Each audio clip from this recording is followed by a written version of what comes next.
Hello दोस्तों, Dalip Hindi short and classes में आपका हार्दिक स्वागत है। दोस्तों, आज की डिक्टेशन 100 शब्द प्रति मिनट की गति से बोली जाएगी। डिक्टेशन स्टार्ट करते हैं 5 सेकंड बाद।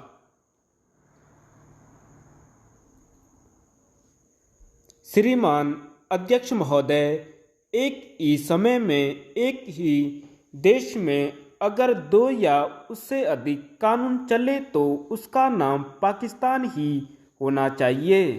गैर सरकारी तौर पर तो वहाँ अलग अलग बिरादरियों, पंचायतों और कबायलों के कानून तो हैं ही। अब सरकारी तौर पर सूबा सरहद में शरीयत कानून लागू कर दिया गया है। एक विशेषाधिकार के द्वारा सूबे के गवर्नर ने शरीयत बिल ऑर्डिनेंस पर दस्तखत करके शनिवार 16 जनवरी से पुराने सिविल और फौजी हुकूमतों को रद्द करके नया शरीयत कानून लागू कर दिया।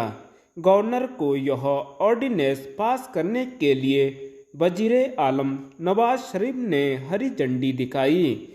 उसी के साथ साथ सूबे के मुस्लिम लीगी मुख्यमंत्री सरदार महल्ला खान ने स्पष्ट किया कि शरीयत बिल को पेशावर से 50 से 200 किलोमीटर की दूर पर स्थित कबायली इलाकों में ही सबसे पहले लागू किया जाएगा।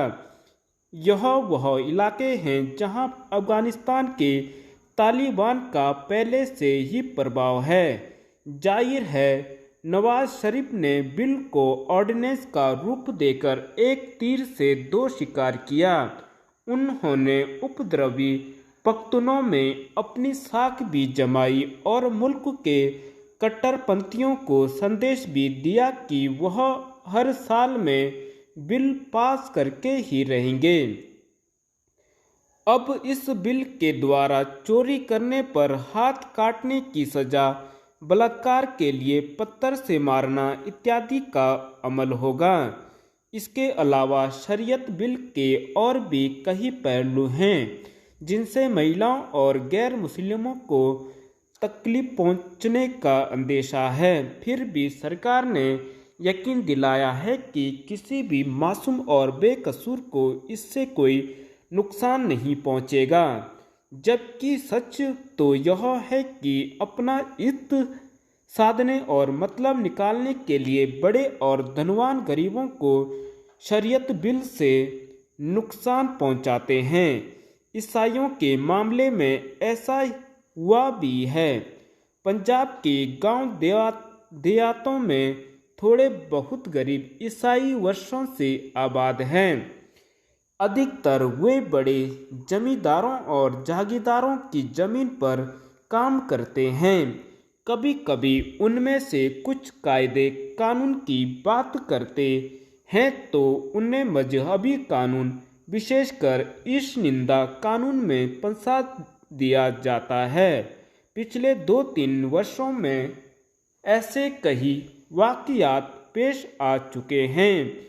समस्या यह है कि उन ईसाई खेत मजदूरों के खिलाफ अदालती गवाही और सबूत भी जुटा लिए जाते हैं।